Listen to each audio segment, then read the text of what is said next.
கிறிஸ்துவுக்குள் பிரியமான ஒவ்வொரு சகோதர சகோதரிகளுக்கும் இயேசு கிறிஸ்துவின் நாமத்தினால உங்களுக்கு அன்பின் வாழ்த்துகள் தெரிவிக்கிறேன்.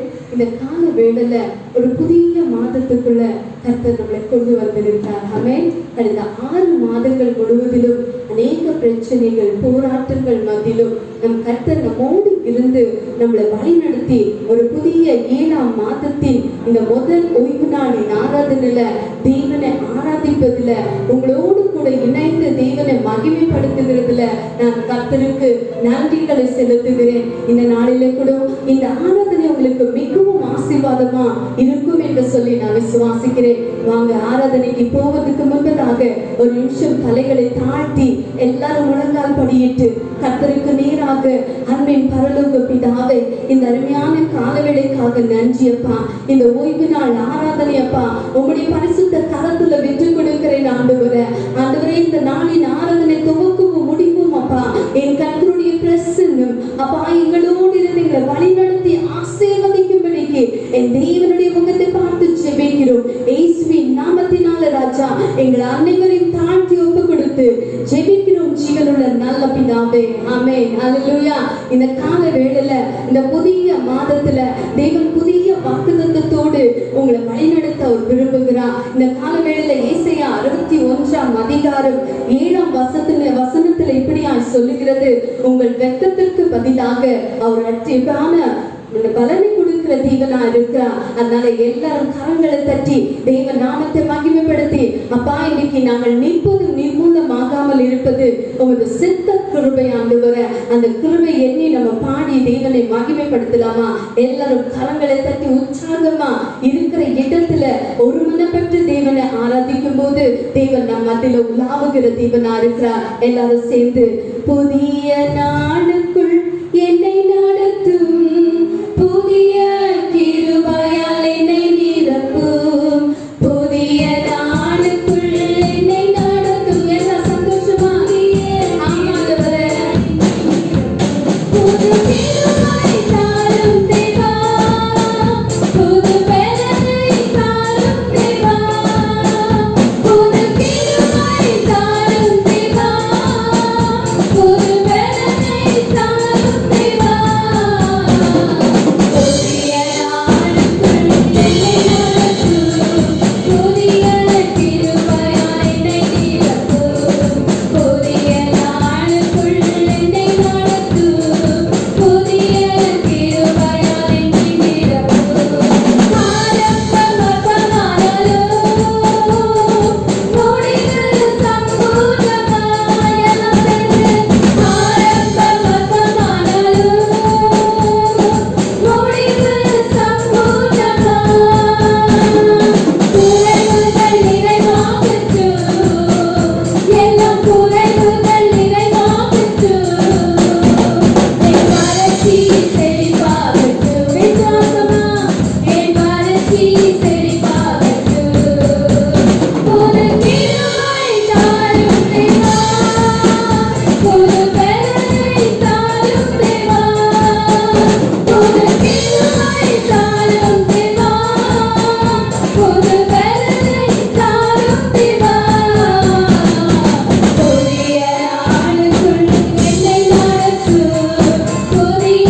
ஒவ்வொரு நாளும் அவர் கிருபை நம்மளை எழுப்புகிறதா இருக்கிறது. ஆமென். இந்த ஒரு அழகான நாளை காணும்படிக்கு தேவன் நம்மளுக்கு கிருபை பாராட்டி நிற்கிறாரே. அதனால எல்லாரும் சேர்ந்து இன்னொரு விஷயமாக தெய்வ கிருபையை எண்ணி நம்ம பாடி ஆராதிக்கலாமா? எல்லாரும் சேர்ந்து பேசலே அழைத்தது உங்க கிருபை, பெரியவனாக்கியது உங்க கிருபை, பேசலே அழைத்தது உங்க கிருபை, பெரியவனாக்கியது உங்க கிருபை, கிருபை கிருபை கிருபை கிருபை கிருபை கிருபை கிருபை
எல்லாரும் அப்படியாய் கரங்களை தட்டி வானத்துக்கு நேராக ஆண்டவரே இந்த மாதத்தின் ஒவ்வொரு நிமிடமும் அப்பா, ஒவ்வொரு நீரங்களும் கர்த்தாவே அப்பா, உம்முடைய சித்தத்தின்படி உமது கிருபையின்படி அப்பா எங்களை வழி நடத்தி நீங்க ஆசீர்வதிக்கும்படிக்கு ஆண்டவரே முகத்தை பார்க்கிறோம். ஆண்டவரே அப்பா, நாங்கள் அல்ல, எங்கள் பிரயாசங்கள் அல்ல, எங்கள் பலன் அல்ல, என் கர்த்தருடைய கிருபையே அப்பா இந்த மாதத்தில் எங்களை வழி நடத்தி ஆசீர்வதிக்கும்படியாக ஆண்டவரே முகத்தை பார்க்கிறோம். அப்பா ஆண்டவரே, கண்ணீரா, கவலையா, வேதனையா, இன்னைக்கு வருத்தங்களோடு நீங்கள் இருப்பீர்களானா இன்னைக்கு ஆண்டவருடைய கிருபை பெரியது, அவைகளை மாற்றி அது வல்லமை உள்ளதாக இருக்கிறது.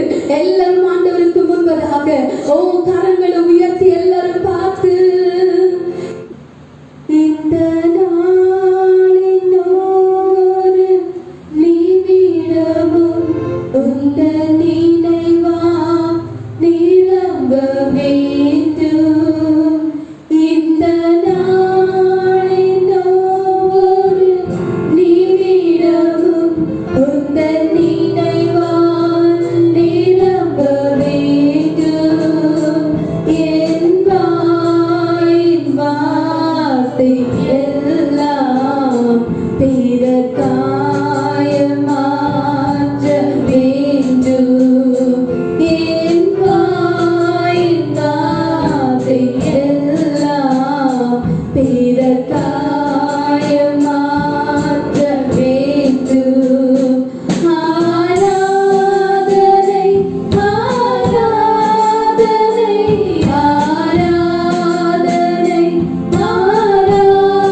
எங்கள் ஆராதனை வேளையில அப்பா உமது பிரசன்னம் எங்கள் மத்தியில கடந்து வந்ததற்காய் ஸ்தோத்திரம். அப்பா மீதியான ஒவ்வொரு பகுதியிலும் அப்பா தெய்வ செய்திலும் தெய்வ பிரசன்னம் அப்பா தெய்வ ஊழியரை மறைத்து நீ வெளிப்படும்படி ஆட்சேபிக்கிறேன். அப்பா ஒவ்வொரு பிள்ளைகளுக்கும் அப்பா இந்த ஆராதனை ஆசீர்வாதமாய் மாறட்டும். அந்த வியாதியோடு வருத்தத்தோடு அப்பா இந்த தகப்பனை எல்லா போராட்டங்களிலும் நிறைந்திருக்கிற ஒவ்வொரு இருதயங்களும் தொடர்ந்ததான அப்பா தெய்வ பிரசன்னம் இப்பொழுது அவர்களை நிரப்பற்றும் ஆண்டவரே. ஒவ்வொரு நேரமும் நிமிடமும் அப்பா தெய்வ கிருபை தெய்வ பிரசன்னம் ஒவ்வொருத்தரையும் ஆளுகை செய்யட்டும். இயேசுவின் நாமத்தினால எங்களை தாழ்த்தி விட்டு கொடுத்து ஜெபிக்கிறோம் ஜீவனுள்ள நல்ல பிதாவே, ஆமென். ஹல்லேலூயா, பிரைஸ் லார்ட். கர்த்தருடைய நாமத்துக்கே மகிமை உண்டாகட்டும். ஆமென். இந்த வேளையிலும் நம் தேவனுடைய வார்த்தைகளை தியானிக்க போகிறோம். மார்க் எழுதின சுவிசேஷம் 7ஆம் அதிகாரத்துல 15ஆம் வசனத்தை நம்ம வாசிக்க கேட்கிறோம். மனுஷனுக்கு புறம்பே இருந்து அவனுக்குள்ளே போகிறதொன்றும் அவனை தீட்டுப்படுத்த மாட்டாது, அவன் உள்ளத்திலிருந்து புறப்படுகிறவைகளே அவனை தீட்டுப்படுத்தும். இந்த வசனத்தை நாம் வாசித்து நம்ம ஜெபிக்க போகிறோம். அன்பின் பரலோக பிதாவே, இந்த வார்த்தைகள் இந்த மாதத்துக்கு எங்களுக்கு ஒரு ஆசீர்வாதமான வார்த்தையை மாற்றி கொடுங்க. இயேசு கிறிஸ்துவின் நாமத்துல நாங்கள் ஜெபிக்கிறோம் பிதாவே, ஆமென். மறுபடியும் வாசித்து கேட்கலாம். மனுஷனுக்கு புறமே இருந்து அவனுக்குள்ளே போகிறதொன்றும் அவனை தீட்டுப்படுத்த மாட்டாது, அவன் உள்ளத்தில் இருந்து புறப்படுகிறவைகளே அவனை தீட்டுப்படுத்தும். There is nothing that enters a man from outside which can defile him, but the things which come out of him, those are the things that defile a man. If anyone has ears to hear, let him hear. இந்த வேத வசனம் அழகா சொல்லுகிறது. The word of God clearly says, மனுஷனுடைய சரீரத்துக்காக அவன் புசிக்கிற எந்த ஆகாரமும் அவனை தீட்டுப்படுத்தாது. Whatever a man eats, it doesn't defile him. அவனுடைய வாயிலிருந்து புறப்படுகிற ஒவ்வொரு வார்த்தையும் அவன் நீதிமான், அவன் பொய்யனும் அநீதிமானும் என்பதை அது தீர்க்கும் என்று வேதம் சொல்லுகிறது. But the word that comes out of a man, that's what makes him righteous or unrighteous. So இந்த வேத வசனத்தை நீங்க தெளிவா தியானிக்கும் போது, when you clearly listen to the word of God, அப்போ மனுஷனுடைய காரியத்தை நீங்க பார்த்தீங்கன்னா, நீங்க சாப்பிடுகிற எந்த ஒரு காரியமும் உங்களை தீட்டுப்படுத்தாது.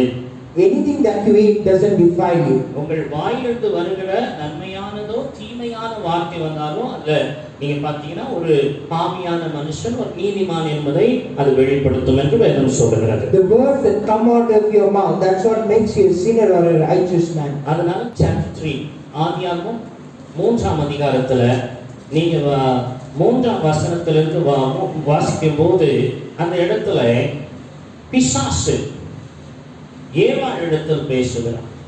ஏவாள் இடத்துல பேசும்போது அவன் எப்படியா சொல்லுகிறான், அம்மா நீ இந்த பழத்தை சாப்பிட்டா நீ நன்மை தீமையை அறிவாய், நன்மை தீமையை அறிகிறதுனால நீ தேவர்களை போல ஆவாய் என்று சொல்லி அந்த இடத்துல பிசாசு ஏவாளை அதிகமாய் தூண்டுகிற ஒரு வார்த்தையை பேசுறாங்க, தீமை செய்யக்கூடிய ஒரு வார்த்தை.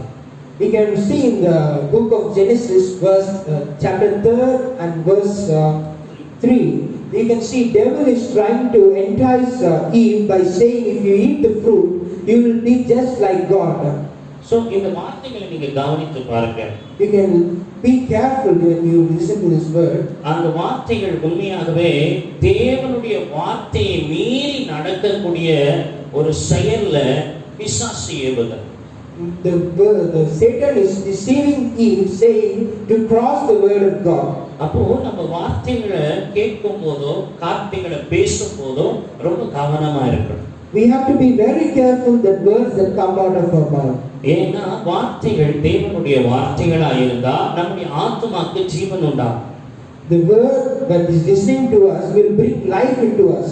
இந்த வார்த்தைகள் உலகத்துக்குரியவைகளா இருந்தால் அதில் ஒரு பிரயோஜனமும் இருக்காது. If these words are worldly, it will bring no use to us.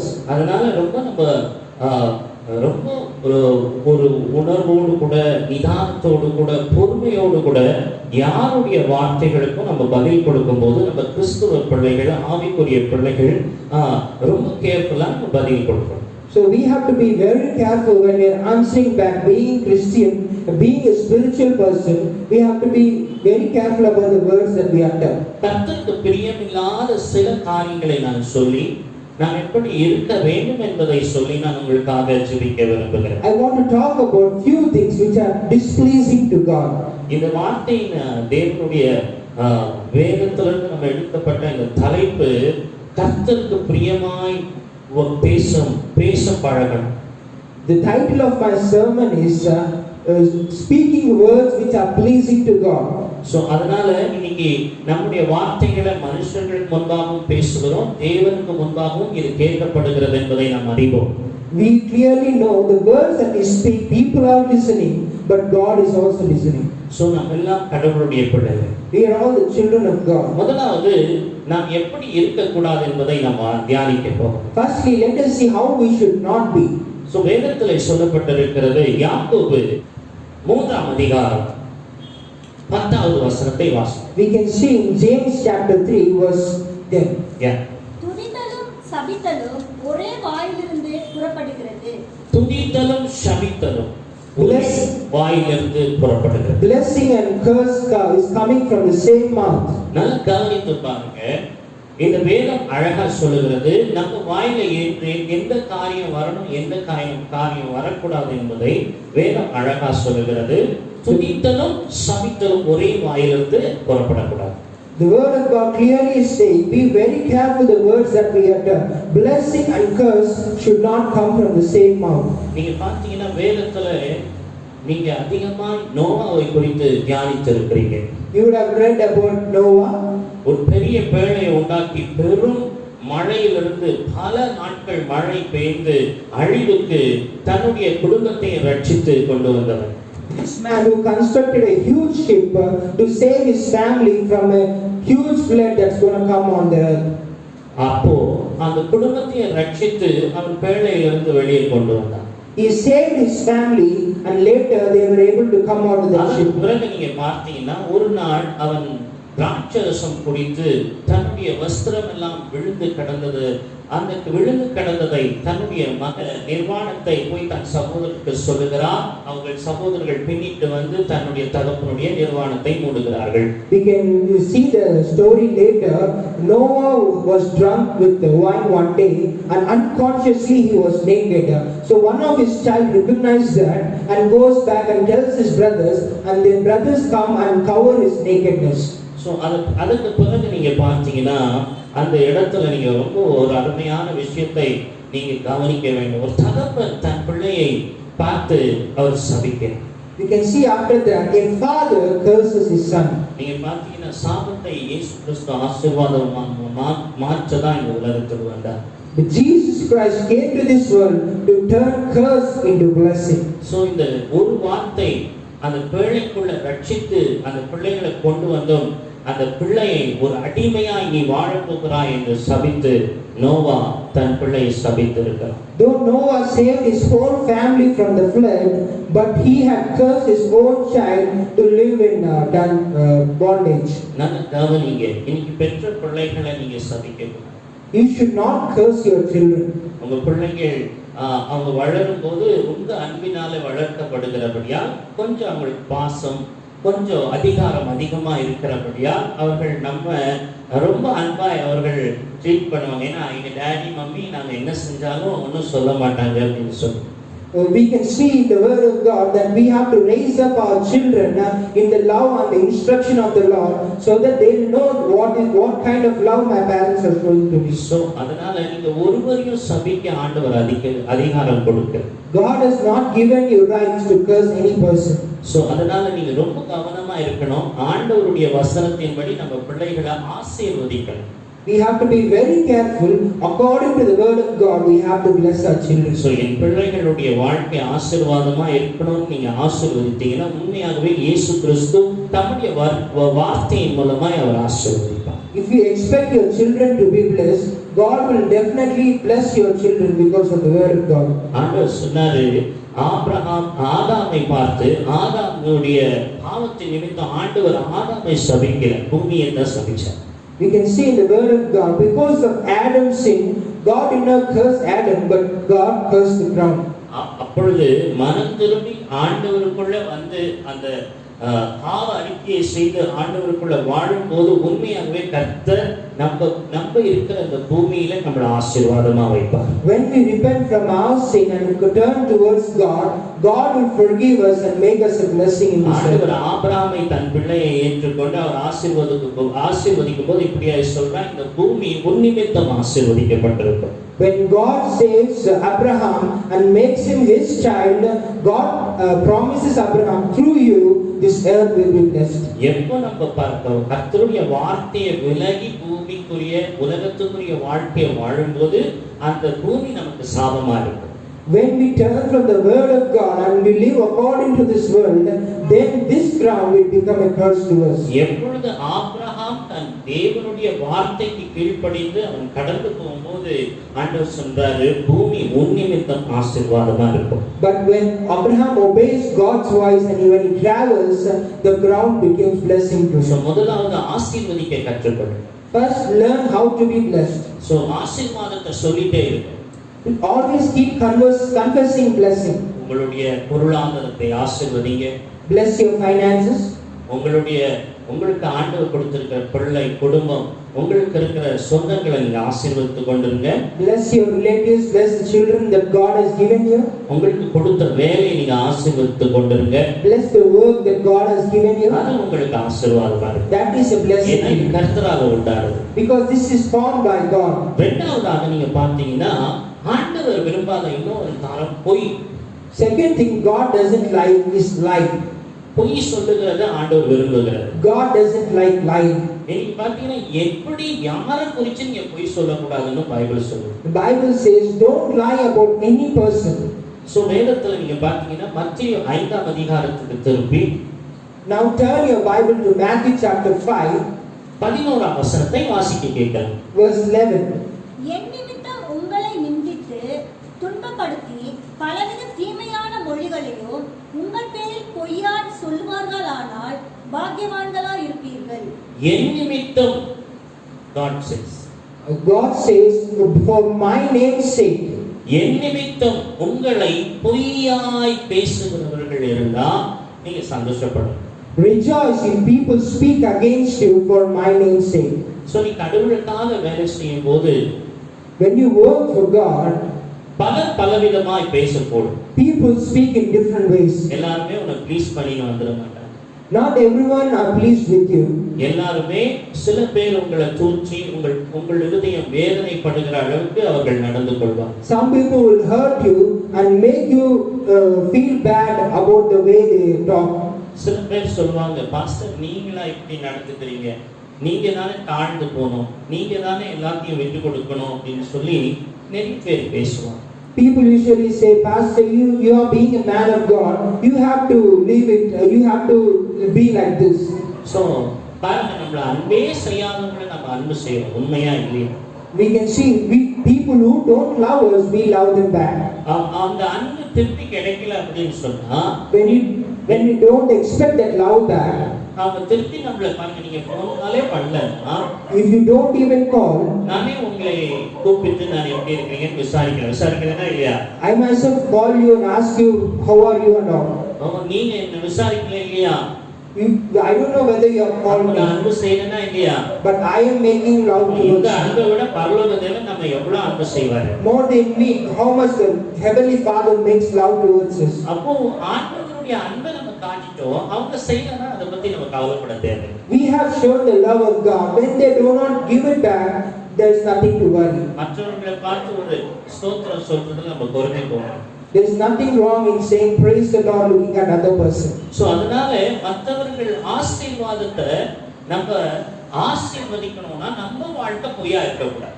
If we have to bless others, our life should not be a lie. இன்னைக்கு பார்த்தீங்கன்னா எந்த ஊழியத்தை குறித்து நம்ம பேசுறதுக்கு அதிகாரம் இல்லை. We don't have rights to speak against any ministry. எந்த ஊழியத்தை பத்தியும் பேச எங்களுக்கு ஊழியக்காரரை பத்தி பேச அதிகாரம் இல்லை. We have no rights to speak against any minister of God. அதனாலதான் ஆண்டவர் சொல்றார், உன் கண்ணில் இருக்கிற உதிரத்தை உணராமல் மற்றவர்களுடைய கண்ணில் இருக்கிற தூசியை நீ எடுக்க பார்க்கிறன்னு சொல்லு. That's what Jesus is saying. Remove the log from your eyes so that you can see the speck in your. அதனால நீங்க விசுவாசத்தோடு பொய்யான காரியங்களை நம்ம வாழ்க்கையில் இருந்து எடுத்துக்கணும். By faith, we have to remove those things which are lies in our lives. So இன்னைக்கு ஆண்டவருக்காக விட்டு கொடுத்திருக்கிறோம், இந்த குடும்பத்தை விட்டு விலகாதிருங்க. The family that you are there with me, hold on to the family that you are. So பெருசா எல்லாம் காட்டுவோம், விசுவாசம் பெருசா காட்டும் போது நீங்க அதுக்கு விழுந்து போகாதீங்க. ஆண்டவரை பார்த்து சொன்னா, ஆண்டவரே நீங்க ஆலயத்தின் உட்புறங்க மேலத்து கீழே விழுந்தீங்கன்னா உங்களை தாக்கும்படி உங்களை தூதர்களை கட்டளையிடுவாரு. Do not be deceived by all those things that are in the world. The devil itself told Jesus, jump from the temple so that angels will come and protect you. ஆனா அது குதிக்க சொன்ன காரியம் என்னன்னா, ஆண்டவரை பாதுகாக்க தூதர்கள் வருவார்கள் தான். வேதம் அப்படிதான் சொல்லுது. அந்த வசனம் முடிவில் நீங்க படிக்கும் போது தூதர்கள் வந்து அவரை பலப்படுத்தினார்கள் என்று வாசிக்கிறோம். Yes, the angels will come and protect you, and in the end of the chapter you can read the angels coming and comforting Jesus. So ஆண்டவரையே தவறான காரியங்களை சொல்லி தவறு செய்ய வைக்க நினைக்கிற பிசாசு இன்னைக்கு நம்ம வாழ்க்கையில எத்தனை காரியங்களை மற்றவர்கள் மூலமாய் தவறான காரியங்களை நம்ம காதுகளை போட்டு தவறான ஆவிக்குரிய வாழ்க்கையை வாழ அவன் என்ன பண்ணுவான், நம்மள வழி நடத்த பார்க்கிறான். If devil can try to deceive God himself, he will also try in our lives by bringing people or by speaking words into our lives that can turn us from our spiritual life. ஆண்டவராகிய இயேசு கிறிஸ்து ஒரே ஒரு பதில் சொன்னார். Only one answer Jesus said. பைபிளுடைய வார்த்தையை விட்டு அவர் பதில் சொல்லவே. He didn't turn from the word of God. So அவன் பேசின வார்த்தை வேதத்திலிருந்து தான் பேசுறான். He speaks from the word of God. நீங்க தனியே ஏதோ ஒரு ஸ்பெஷலா எந்த ஒரு காரியத்தையும் பேசாம வேதத்தில் இருக்கிறவைகளை பேசினா பிசாசு உங்களை வஞ்சிக்க முடியாது. You don't have to speak anything else. When you speak from the word of God, devil cannot deceive you. உபாகமம் 8:3 இருக்கிறது ஆண்டவர் அப்படியே சொன்னார். ஆண்டவராகிய இயேசு கிறிஸ்து சொன்ன வார்த்தை பாருங்க. உபாகமம் 8:3 சொல்லுது, மனுஷன் அப்பத்தின் மாத்திரமல்ல தேவனுடைய வார்த்தையில பிழைப்பான். தேவனுடைய வார்த்தையை நம்ம பரீட்சை பார்க்க கூடாது. உண்மையாகவே தேவனுடைய வார்த்தை என்றென்றைக்கும் மாறாதது, நிலையானது. God speaks from Deuteronomy, Old Testament, like words like man shall not live by bread alone, but every word that proceeds out of the mouth of the Lord. Do not put the Lord your God to test. You shall worship the Lord, and Him only you shall serve. So அதனால பொய்யான காரியங்களை நம்ம வாழ்க்கையை விட்டு விலகும். That's why we have to remove the lies from our lives. யாரோ சொன்னாங்க இந்த ஊழியக்காரர் இப்படி செய்தார், யாரோ வந்து சொன்னாங்க இந்த ஊழியக்காரர் நீ கண்ணால பார்க்கல, அதை கேட்டு அந்த ஊழியக்காரரை தப்பாய் நினைப்பது அது தவறு. We should not count wrong about some minister of God just because someone else told you something is wrong with that person. So எந்த சூழ்நிலையில அந்த வார்த்தை வந்தாலும் நீங்க அதை ஏற்றுக்கொள்ள கூடாது. Even if anyone tells you, if you have not seen about it, have not known about it, you should not talk about it. அதனால பொய்களை வெச்சுக்கோ. That's why we have to come out of lies. ஆண்டவருக்கு பிடிக்காது. God doesn't like it. மூன்றாவது நீங்க பார்த்தீங்கன்னா வேதத்துல சொல்லப்பட்டிருக்குது பெருமை. Thirdly, God speaks about pride. இன்னைக்கு பெருமையா பேசுகிறவங்க अनेक பேர் இருப்பாங்க. There will be a lot of people who speak out of pride. இன்னைக்கு எத்தனையோ காரியங்களை பெருமையா பேசுவாங்க. About a lot of things they speak in boast. நீங்க பார்த்தீங்கன்னா ஒரு தேவனுடைய ஊழியர் The minister of God is minister of God. தேவனுக்கு அவர் ஊழியம் செய்யறார். He is ministering to God. அவர் 100 தனியான பதவி கொடுத்தாலும் அவர் தேவனுடைய மினிஸ்டர் தான். Though he might get 100 titles, he is still the minister of God. So அதனால the Bible சொல்லுது எந்த பெருமையும் நமக்கு தேவை. The Bible says we don't need anything to boast of. வேதத்துல நீங்க பாத்தீங்கன்னா 1 பேதுரு 5:5 சொல்லுகிறது தாழ்மை உள்ளவருக்கும் தேவன் கிருபை அளிக்கிறார், மெஞ்சிமையா இருக்கிறவர்களுக்கு ஆண்டவர் தூரத்திலிருந்து அறிகிறார், பெருமை உள்ளவருக்கோ அவர் தூரமா இருக்கிறார்னு சொல்றார். The word of God says in 1 Peter 5th chapter verse 5, God shows grace to the humble but he resists the proud. அப்போ வேதத்துல நீங்க பாக்கும்போது டேனியேலின் புத்தகம் 4ஆம் அதிகாரம் 29ஆம் வசனத்தை வாசித்து பார்த்தீங்கன்னா, when you read Daniel verse chapter 4 verse 29 to 33, நீங்க பார்த்தீங்கன்னா அவர் பாபிலோனின் அந்த அரண்மனையில அவர் அந்த மொட்டை மாடியில அவர் உலாவிட்டு இருக்கிறார். Nebuchadnezzar உலாவிட்டு King Nebuchadnezzar walks in the top of the palace. You can read in the chapter. அப்போ அவருக்கு தன் கட்டின இந்த பாபிலோன் எவ்வளவு அருமையா இருந்ததுன்னா, அப்படி தொங்கு தோட்டங்கள், பெரிய கட்டடங்கள், இப்படிப்பட்ட காரியங்கள் எல்லாம் ஒரு பெரிய நகரத்தை உருவாக்கி இருக்கிறேன் என்ற பெருமையை கண்டு அவர் சொல்றார், நான் பாபிலோனை என் கையினால் உருவாக்கினேன் பெருமை. Even King Nebuchadnezzar look at the city and says, see, looking at the hanging gardens and looking all the construction of the cities, he feels pride about himself and he says, I have constructed this city by my own hands. உடனே ஆண்டவர் சொல்றார், இனிமே நீ மிருகத்தை போல இந்த பூமியில வாழ்வாய் என்று சொல்லி அவர் அந்த நேரத்திலிருந்து மாடை போல நீங்க பாத்தீங்கன்னா பல வருஷங்கள் மாடாய் அவர் வாழ்ந்தார், மிருகமாய் வாழ்ந்தார். You can see immediately God curses him saying, from now on you will live like an animal, and from then Nebuchadnezzar lived like an animal eating grass. இன்னைக்கு பெருமையை ஒரு மிருகத்துக்கு அடையாளப்படுத்தும். Pride is a symbol of animal. அந்த பெருமை இருக்கிறவர்களை ஒரு மிருகத்துக்கு அடையாளப்படுத்தி நேபுகாத்நேச்சர் ராஜாவா இருந்தவனை மாடா மாறினதை நம்ம பார்க்கிறோம். Because of the pride, you can see a king Nebuchadnezzar behaved like an animal. So நம்ம கூட இன்னைக்கு இந்த உலகத்தை குறித்து நமக்கு உண்டாயிருக்கிற ஐஸ்வர்யம், ஊழியம், ஆத்துமாக்கள் குறித்து பெருமைப்பட தேவையில்லை. We don't have to feel boast about the souls that God has given, or the ministry that God has given, or about the work God has given. Bible சொல்லுது அற்புதம் செய்கிறவர் இயேசு கிறிஸ்து. The Bible clearly says it is Jesus Christ who works a miracle. ஊழியம் கொடுத்தவர் இயேசு கிறிஸ்து. It is God who gave the ministry. ஊழியத்துக்கு ஏற்ற ஆத்துமா கொடுக்கிறவர் இயேசு கிறிஸ்து. And it is God who gave the souls that are ready for the ministry. உன்னை கொண்டு உனக்குள்ள இருக்கிற பரிசுத்த ஆவியானவர் மூலமா தான் விடுதலை, சமாதானம், தேவ வார்த்தைகள் உண்டாகி நம்ம பேசுகிறோம், ஆண்டவரை மகிமைப்படுத்துகிறோம். And it is the Holy Spirit that is imbibing in us that brings healing, that brings deliverance, and brings the word of God. பெருமை தேவை. We don't have to feel boast about it. So இன்னைக்கு ஆண்டவருடைய நாமத்துல நம்ம தாழ்மை உள்ளவர்களா மாறணும்னு ஆண்டவர் விரும்புகிறார். Let us be humble in the name of the Lord Jesus Christ. ஊழியர்கள தாழ்மை உள்ளவர்களா நடந்துக்கணும். We need humbleness in our ஒவ்வொரு ministry. விசுவாச பிள்ளைகளும் உங்களை தாழ்த்துங்க. Every child of God, humble yourself before Lord. அடுத்ததா கடைசியா இன்னொரு காரியத்தை பார்க்க போறோம். Finally, one last thing. பிரசங்கி 5:5 இப்படியே சொல்லுங்க, வாசித்து கேட்கலாம். Ecclesiastes verse 5, chapter 5, verse 5 and 6. நீ நேர்ந்து கொண்டதை செய்யாமல் போவதை பார்க்கிறோ, நேர்ந்து கொள்ளாதிருப்பதே நலம். உன் மாம்சத்தை பாவத்துக்குள்ளாக்க உன் வாய்க்கு இடம் கொடாதே. அது புத்தி பிசகினால் செய்வது என்று தூதனுக்கும் முன் சொல்லாதே. தேவன் உன் வார்த்தைகளினாலே கோபம் கொண்டு உன் கைகளின் கிரியை அழிப்பானே.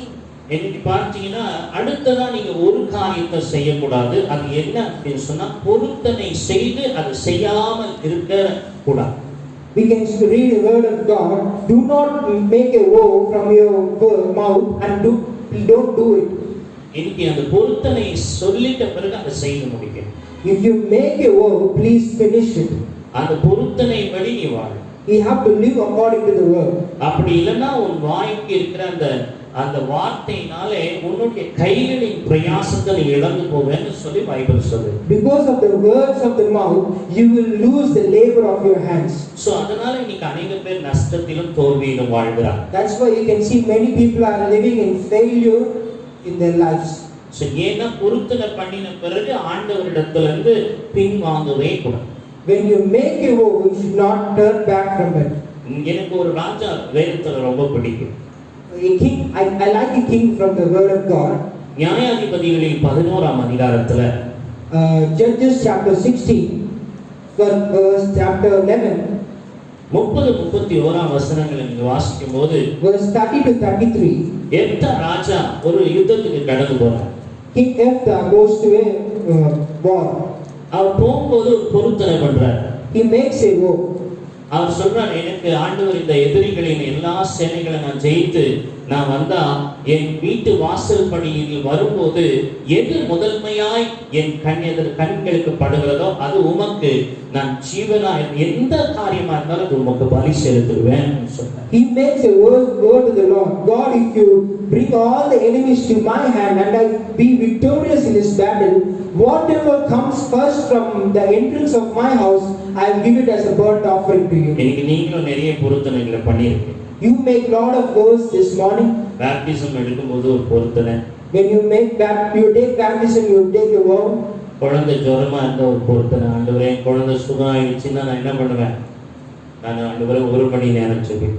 When your child is sick, you make a vow to the Lord. God, if my child recovers, I will pray 1 hour daily. வேலை இல்லாத போது வேலை கிடைக்கிறதுக்காக ஒரு பொருத்தனை. ஆண்டவரே நீங்க வேலை கொடுத்தீங்கன்னா தசம பாகம் கரெக்டா இருக்கும்.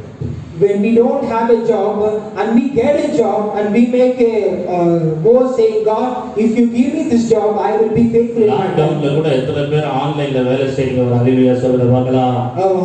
How many can praise God saying, even during lockdown I had a job? So இன்னைக்கு ஆண்டவருடைய வார்த்தை அழகா பேசுது. The word of God clearly speaking. அவன் ஒரு பொருத்தனை பண்ணி அந்த பொருத்தனையை நிறைவேற்றாமல் போனா அவன் புத்தி பிசங்கினால் இதை செய்தேன் என்று சொன்னாலே ஆண்டவர் அவன் வாயின் வார்த்தை நிமித்தம் உன் கையின் கிரியைகளை நான் அழித்து போடுவேன். God clearly says, if you make a vow and you don't do it, you will lose the labor of your hands because of the words of your mouth. எத்தா ஒரே ஒரு வார்த்தையை சொல்லி அவன் வீட்டு வாசல் படியில வந்த உடனே அவனுக்கு ஒரே மகளா இருந்த அந்த மகள் அவன் எதிர்பட்டான். When Jephthah came after the battle victorious, he entered the house and his daughter came running towards him. That is the first person who received him. உடனே எப்தாவுடைய பொருத்தனை நிமித்தம் எப்தா கண்ணீர் விட்டு தன்னுடைய வஸ்திரத்தை கிழித்து கொண்டான். Immediately Jephthah cried because he remembered the word that God had made to God. அதற்கு பிறகு எப்தாவுடைய அந்த வேதனை இருந்தார். அந்த பொருத்தனை தவறாமல் தன் மகளுக்கு அவர் தேவனுக்கு ஒப்பு கொடுத்தபடியே அவன் ஒப்பு கொடுத்து தன் பொருத்தனையை நிறைவேற்றினான். Though it was grievous to Jephthah because of the world that he made, but still he made the vow what he had made with So God. அதனால பொருத்தனை பண்ணின பிறகு நீங்க யோசிக்க கூடாது. You should not think after taking a vow. அது எதுவா இருக்கட்டும், அது ஜெப நேரமா இருக்கட்டும், Whatever it is, maybe prayer time, அநேக உபவாச கூட்டங்களுக்கு போவேன்னு சொல்லியிருப்பீங்க. or maybe going for fasting prayers. இன்னைக்கு ஃபாஸ்டிங் ப்ரேயரே இல்லை, ஏன் ஃபாஸ்டிங் பண்ணோம்? Why should we fast when there is no fasting prayer? இன்னைக்கு நம்ம சபையில 2 நாள் உபவாச நாள் இருக்குது. அந்த 2 நாளை நான் சரியா சபைக்கே போகாம ஏன் உபவாசிக்கணும் அப்படின்னுலாம் நினைக்கிறது உண்டு. You might be thinking there are 2 times we fast in this church, but we don't, when church itself is not happening, why should we fast? அதுதான் ஆண்டவர் பார்ப்பார். பொருத்தனை செய்த பிறகு நீ பின்வாங்க.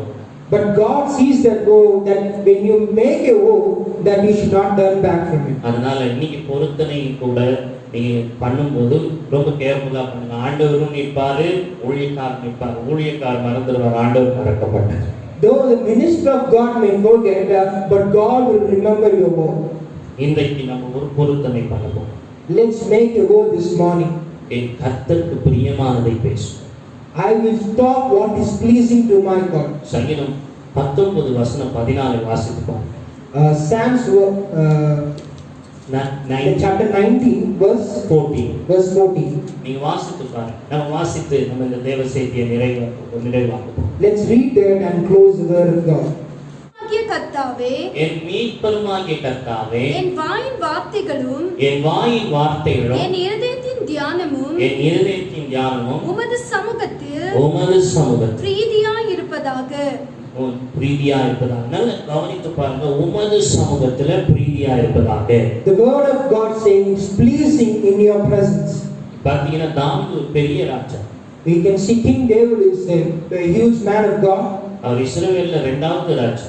He was the second king of Israel. அவர் பேசும்போது எப்படி பேசுவாரா? அவர் சமூகம் இருக்கிறதை பயந்து கர்த்தருக்கு பிரியமானதை அந்த ராஜபாரத்தில் பேசுவார். When he speaks, he fears God, that God is there with him, and then only he speaks. அதனால இன்னைக்கு நம்ம பேசுகிற வார்த்தை தான் நமக்கு ஆசீர்வாதம். The words that come out of the mouth is blessing. வாக்குத்தத்தத்தை பேசும். Let's speak promise. ஆசீர்வாதங்களை பேசும். Speak blessing. பொய்யில்லாத வார்த்தைகளை பேசும். Words without lies. உன் பொய் மற்றவங்களை மெச்சிக்கலாம், இல்ல உன்னை மெச்சிக்கலாம், நீ பெரியவனா காட்டிக்கலாம். ஆனா பொய்யான காரியங்கள் கர்த்தருக்கு அருவருப்பார். The words that you speak or the lies that you speak may be pleasing to others or to you, but God hates that. So அதனால இன்னைக்கு நம்முடைய வார்த்தைகள் தான் நமக்கு ஜீவனும் தீர்காயுசும் கொடுக்கக்கூடிய.